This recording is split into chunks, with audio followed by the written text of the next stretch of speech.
Jésus-Christ, notre Dieu est bon, il est redoutable. Alléluia. Nous allons ensemble, bien-aimés, faire la lecture biblique. Alléluia. Que Dieu soit glorifié, que Dieu soit honoré. Alléluia, parce qu'il est Dieu.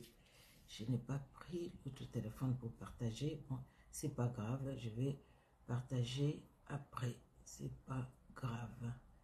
Voilà, je vais partager après.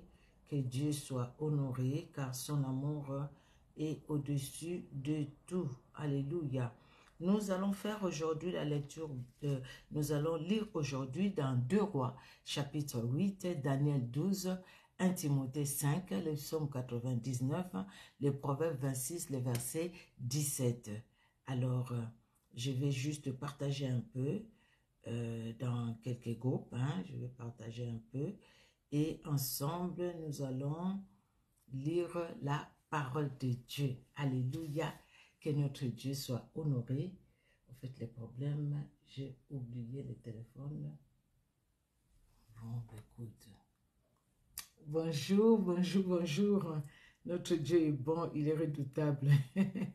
Alléluia, il est Dieu. Il est vraiment puissant, il est vivant. Alléluia.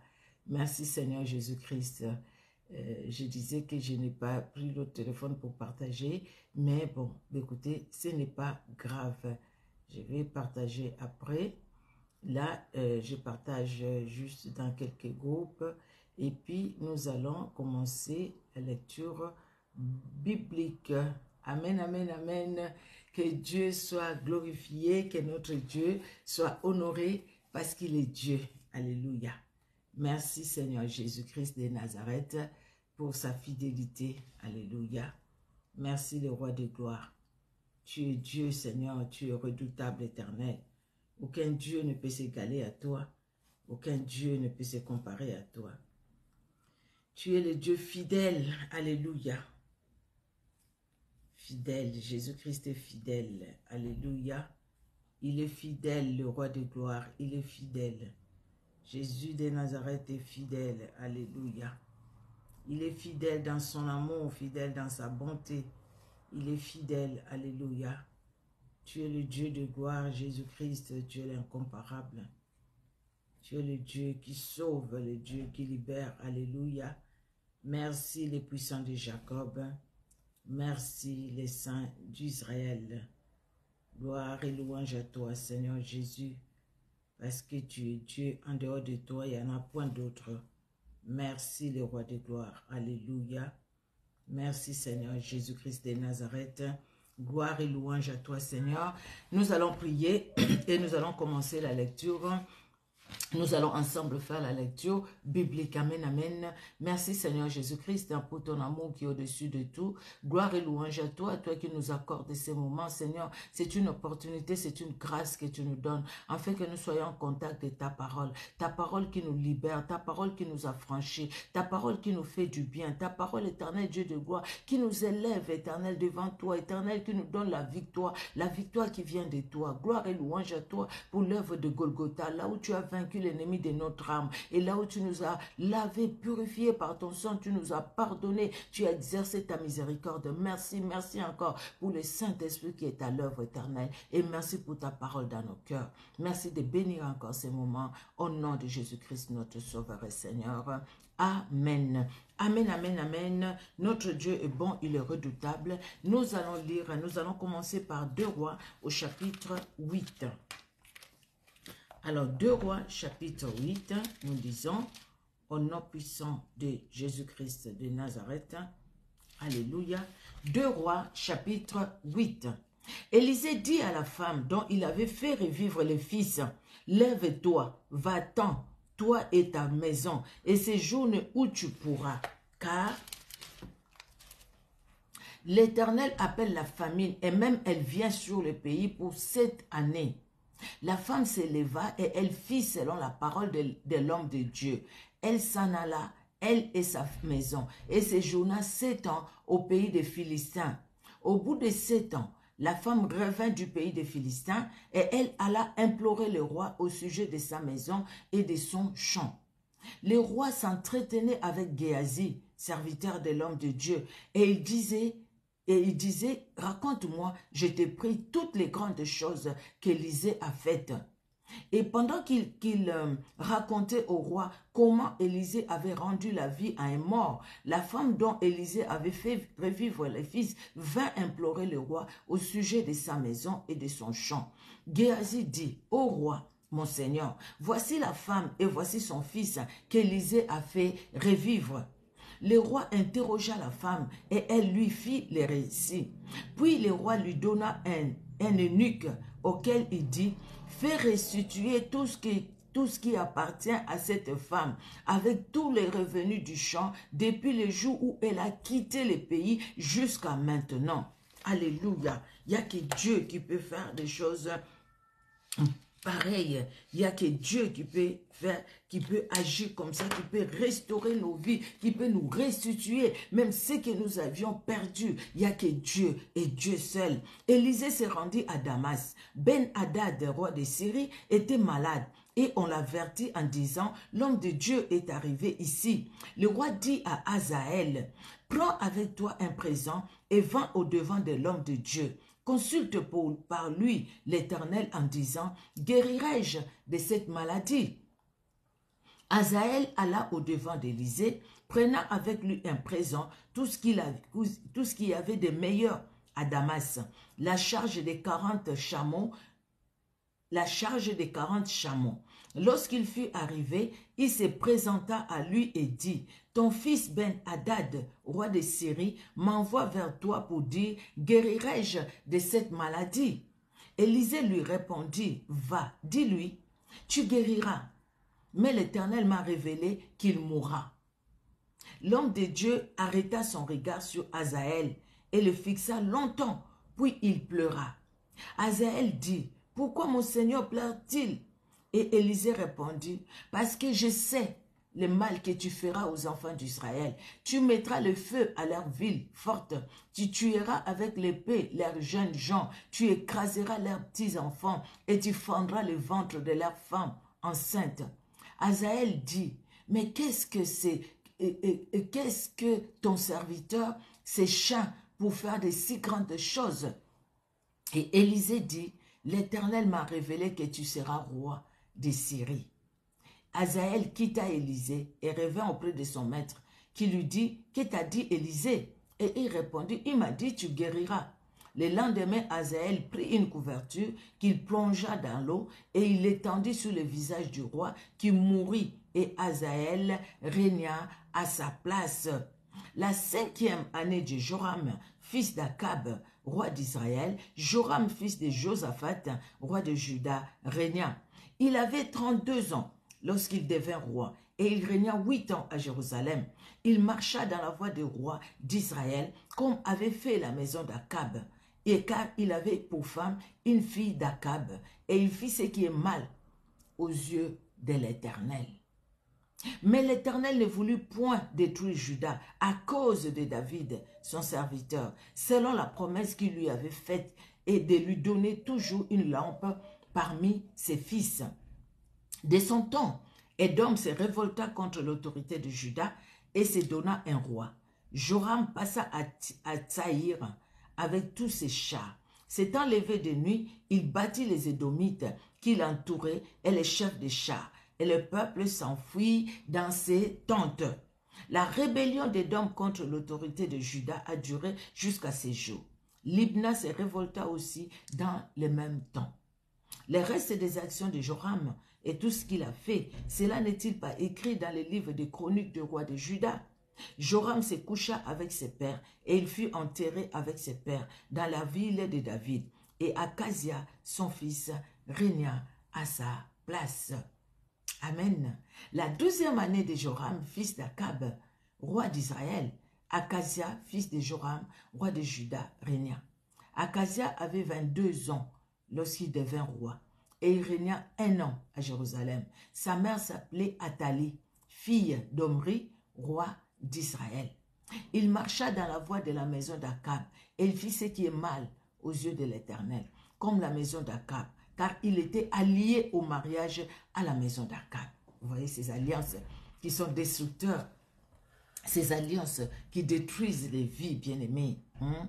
Le roi Joram, oui, le verset 28. Il alla avec Joram, fils d'Akab, à la guerre contre Hazaël, roi de Syrie, à Ramoth en Galaad. Et les Syriens blessèrent Joram. Le roi Joram s'en retourna pour se faire guérir à Jisraël, des blessures que les Syriens lui avaient faites à Ramoth, lorsqu'il se battait contre Hazaël, roi de Syrie. Akazia, fils de Joram, roi de Juda, descendit pour voir Joram, fils d'Akab, à Jisraël, parce qu'il était malade. Dieu est Dieu. Il y a vraiment, vous voyez, la Bible dit, les mauvaises compagnies corrompent les bonnes mœurs. Nous le voyons. Hein.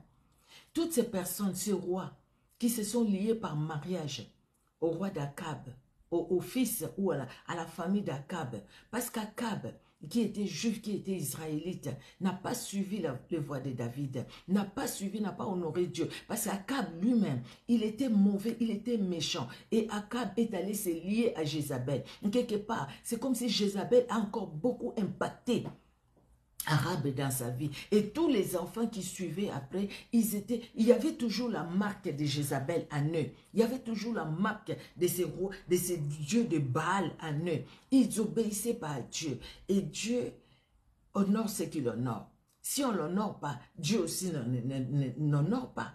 Parce qu'il honore ce qu'il honore, c'est ce que la Bible nous dit. C'est triste tout simplement quand on voit au fait comment les humains que nous sommes, nous avons tout entre nos mains. Dieu nous a tout donné. Il nous a donné Jésus-Christ, lui qui s'est livré pour nous. Il nous a donné Jésus-Christ. Mais qu'est-ce que nous faisons? Qu'est-ce que nous faisons de la croix? Qu'est-ce que nous faisons de l'œuvre de la croix? C'est que Jésus-Christ a accompli pour nous à la croix de Golgotha. Des fois, nous refoulons cela. Mais voyons la personne qui a honoré Dieu, cette femme de distinction. C'est écrit, c'est dans 2 Rois 4, on parle de cette femme. Et quand Élisée passait, elle a trouvé que c'était un saint homme de Dieu. Elle a demandé à son mari de faire une chambre haute pour Élisée, afin que si Élisée passe par Sunem, qu'il aille se dormir chez eux, qu'il aille se reposer chez eux. Cette femme, elle avait... L'Esprit de Dieu a parlé par elle. Et voilà comment les biens continuent à poursuivre cet enfant. Non pas seulement qu'elle a eu un enfant. Cet enfant, quand le diable voulait lui voler cette bénédiction, cette femme a su courir à Dieu. Et Dieu a restauré sa bénédiction. Dieu lui a rendu son fils vivant. Et quelque temps, 7 ans après la famine, ils sont revenus. Elle avait tout perdu. Et le roi maintenant, voilà comment Dieu fait les choses. Elle revient pour dire au roi, pour expliquer au roi qu'elle devait récupérer ses biens. Là, on ne parle plus de son mari. Peut-être que son mari est déjà décédé. Son mari avait des grands biens, cette femme. Mais que voilà, pendant ce temps-là, Dieu permet les choses, que Géasi soit là, en train de parler avec le roi. Il lui parle de ce qu'Élisée a fait, comment Dieu l'a utilisé. Et voilà qu'il parlait de cette femme, qu'Élisée a fait vivre l'enfant, pendant que l'enfant était mort. Cette femme qui n'avait déjà pas d'enfant, Élisée lui a parlé. Sur cette parole, cette femme est devenue enceinte. Et sur cette parole, cette femme a eu un enfant. Et sur la même parole, cette femme a cru à cette parole, et cette femme est allée trouver Élisée, et voilà que son enfant qui était mort ressuscité. Et voilà que le roi va demander à ce qu'on restitue tout de cette femme. Et même, vous voyez, toutes ces années où la dame n'était pas là, les bénéfices, c'est comme si c'est l'argent que tu mets dans un compte épargne, et cet argent-là va produire des bénéfices. Alors, tous les bénéfices les champs, tout ce que cette dame, les biens de cette femme avait produit, le roi demande à ce qu'on puisse lui restituer. Quelle grâce que nous avons en Jésus-Christ. Quelle grâce, bien-aimée dans le Seigneur. C'est vraiment une grâce dont nous devons vraiment nous attacher à ce grand Dieu qui ne nous oublie pas. Il n'a pas oublié cette femme. Il n'a pas oublié cette tsunamite. Après des années, voilà, les biens qu'il a fait. Mais comment il moissonne. Comment la récompense est grande. L'enfant qu'elle ne pouvait pas avoir. Et c'est bien qu'elle récupère. Le diable, c'est un voleur. Il vient pour voler. Mais nous avons Jésus-Christ qui vient pour restaurer nos vies. Parce qu'il est Dieu. Il est capable de grandes choses. Alléluia. Que Dieu restaure ta vie, ma soeur. Que Dieu restaure ta vie, mon frère. Que Dieu restaure nos vies. Que Dieu restaure nos familles. Que Dieu restaure. Que Dieu donne la santé. Que Dieu donne la vie. Que Dieu donne du travail. Que Dieu donne la maternité. Que Dieu donne la santé. Que Dieu restaure parce qu'il est Dieu. Alléluia, alléluia. Nous allons aller dans le livre de Daniel au chapitre 12.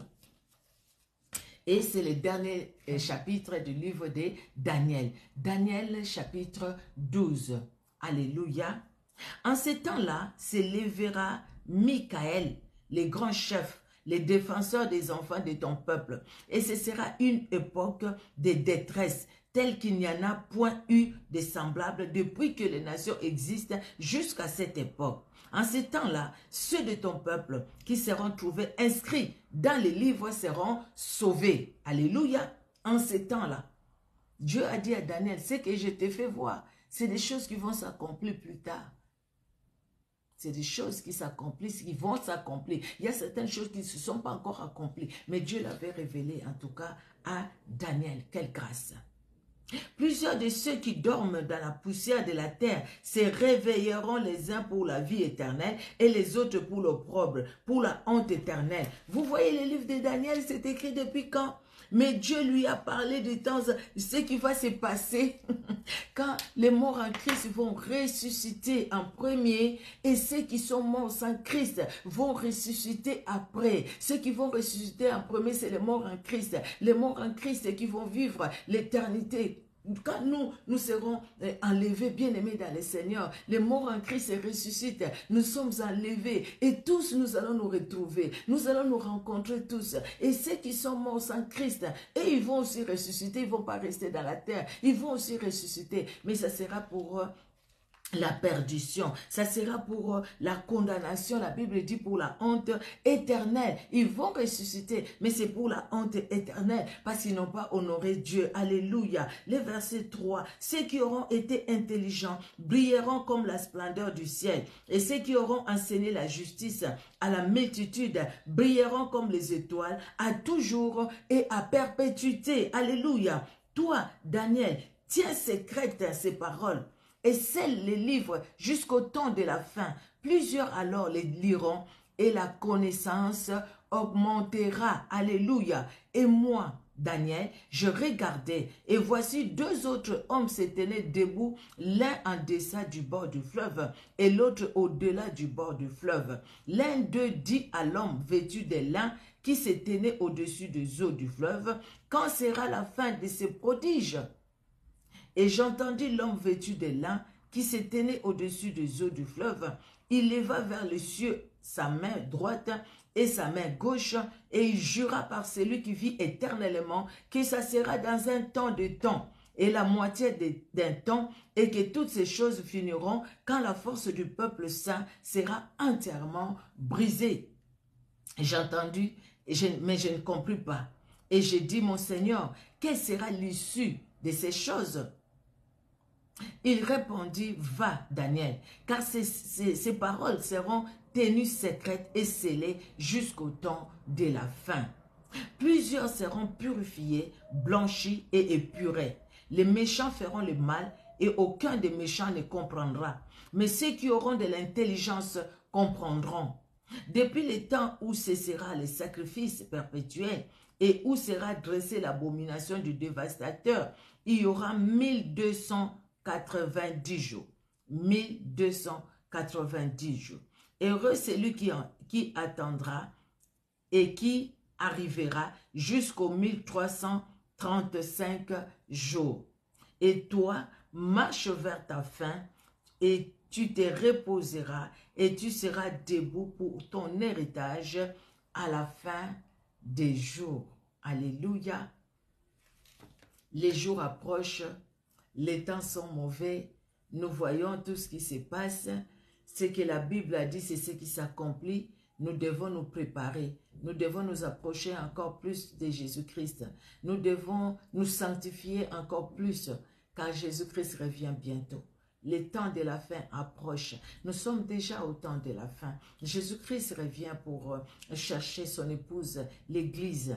Alléluia. Bien-aimés, nous devons vraiment faire attention et vivre selon les Écritures et non selon nous, parce que Christ va venir. Alléluia. Nous allons dans le livre de 1 Timothée au chapitre 5. 1 Timothée chapitre 5. Merci Seigneur Jésus-Christ de Nazareth. Alors, c'est Paul, qui continue à exhorter Timothée, à parler à Timothée et à lui donner des instructions en fait sur ce que Timothée doit faire.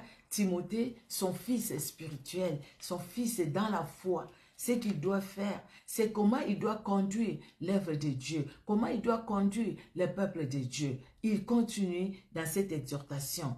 Il lui dit, ne réprimande pas rudement le vieillard, mais exhorte-le comme un père, exhorte les jeunes gens comme des frères, les femmes âgées comme des mères, celles qui sont jeunes comme des sœurs en toute pureté. Honore les veuves qui sont véritablement veuves.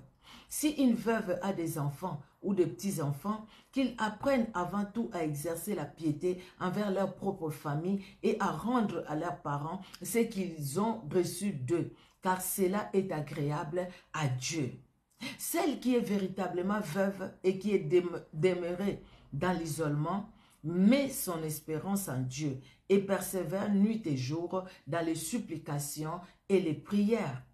Mais celle qui vit dans les plaisirs est morte quoique vivante. C'est la vérité. Celle qui vit dans les plaisirs est morte même si la personne est encore en vie sur cette terre. Déclare-leur ces choses afin qu'elles soient irréprochables. Si quelqu'un n'a pas soin des siens, et principalement de ceux de sa famille, il a renié la foi. Il est pire qu'un infidèle. Il est pire qu'un infidèle. Qu'une veuve, pour être inscrite sous le rôle, n'ait pas moins de 60 ans. Qu'elle ait été femme d'un seul mari, qu'elle soit recommandable par de bonnes œuvres, ayant élevé des enfants, exercé l'hospitalité, lavé les pieds des saints, secourir le malheureux, pratiquer toute espèce de bonnes œuvres. Mais refuse les jeunes veuves, car lorsque la volupté les détache du Christ, elles veulent se marier et se rendre coupables en ce qu'elles violent leur premier engagement. Avec cela, étant oisives, elles apprennent à aller de maison en maison et non seulement elles sont oisives, mais encore causeuses et intrigantes, disant ce qu'il ne faut pas dire. Je veux donc que les jeunes se marient, qu'elles aient des enfants, qu'elles dirigent leur maison, qu'elles ne donnent à l'adversaire aucune occasion de médire. Car déjà quelques-unes se sont détournées pour suivre Satan. Si quelque fidèle homme ou femme a de veuves qui les assistent et que l'Église n'en soit point chargée, afin qu'elle puisse assister celles qui sont véritablement veuves. Que les anciens qui dirigent bien soient jugés dignes d'un double honneur, surtout ceux qui travaillent à la prédication et à l'enseignement. Car l'Écriture dit, tu n'amuseras point le bœuf quand il foule les grains, et l'ouvrier mérite son salaire. Ne reçois point d'accusation contre un ancien, si ce n'est sur la déposition de 2 ou 3 témoins. Ceux qui pêchent, reprends-le devant tous, afin que les autres aussi éprouvent de la crainte. Je te conjure devant Dieu, devant Jésus-Christ et devant les anges élus, d'observer ces choses sans prévention et de ne rien faire par faveur. N'impose les mains à personne avec précipitation et ne participe pas au péché d'autrui. Toi-même conserve-toi pur. Ne continue pas à ne boire que de l'eau, mais fais usage d'un peu de vin à cause de ton estomac et de tes fréquentes indispositions. Les péchés de certains hommes sont manifestes, même avant qu'on les juge, tandis que chez d'autres, ils ne découvrent que dans la suite. De même, les bonnes œuvres sont manifestes et celles qui ne les sont pas ne peuvent rester cachées. Alléluia. Merci Seigneur Jésus-Christ pour sa parole. Nous allons dans le psaume 99. Alors, le psaume 99. Nous lisons au nom de Jésus-Christ. L'Éternel règne, le peuple tremble. Il est assis sur le chérubin, la terre chancelle. L'Éternel est grand dans Sion. Il est élevé au-dessus de tout le peuple. Qu'on célèbre ton nom grand et redoutable. Il est saint. Qu'on célèbre la force du roi qui aime la justice. Tu affermis la droiture. Tu exerces en Jacob la justice et l'équité. Exaltez l'Éternel notre Dieu et prosternez-vous devant son marchepied. Il est saint. Alléluia. Il est saint. Moïse et Aaron parmi ses sacrificateurs et Samuel parmi ceux qui invoquaient son nom, invoquèrent l'Éternel et il les exauça. Alléluia. Aujourd'hui, toi et moi, nous invoquons l'Éternel et il nous exauce. Amen. Il leur parla dans la colonne de nuée. Ils observèrent ses commandements et la loi qu'il leur donna. L'Éternel notre Dieu, tu les exauças. Tu fus pour eux un Dieu qui pardonne, mais tu les as punis de leurs fautes. Exaltez l'Éternel notre Dieu et prosternez-vous sur sa montagne sainte, car il est saint, l'Éternel notre Dieu. Alléluia, il est saint, l'Éternel notre Dieu. Il veut aussi que nous puissions vivre dans la sanctification. Alléluia, il nous le demande, il nous le demande, il nous le demande. Nous impose même la sanctification. Nous allons finir par Proverbe 26, le verset 17. Alors 26, 17. Comme celui qui saisit un champ par les oreilles, ainsi est un passant qui s'irrite pour une querelle où il n'a que faire. Où il n'a que faire. Comme celui qui saisit un champ par les oreilles, ainsi est un passant qui s'irrite pour une querelle où il n'a que faire. Alléluia. Gloire au Seigneur. Notre Dieu est bon, il est redoutable. Nous rendons grâce à Dieu pour sa parole qu'il nous donne jour après jour. Vraiment que Dieu soit honoré, car son amour est grand, sa bonté aussi, elle est grande. Soyez richement bénis, vous qui nous suivez sur Facebook, vous qui êtes en direct, vous qui allez le suivre en différé, vous nous suivez sur Facebook, vous nous suivez sur YouTube.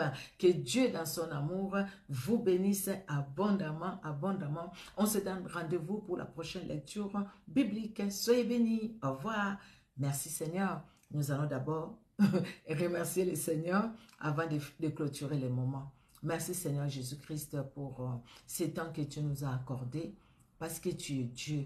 Merci Éternel, parce que tu parles dans notre cœur. C'est vrai Seigneur, tu nous montres pour cette femme, la Sunamite, les biens qu'elle avait fait, comment les biens l'a poursuivi, comment les biens a poursuivi même son fils après des années.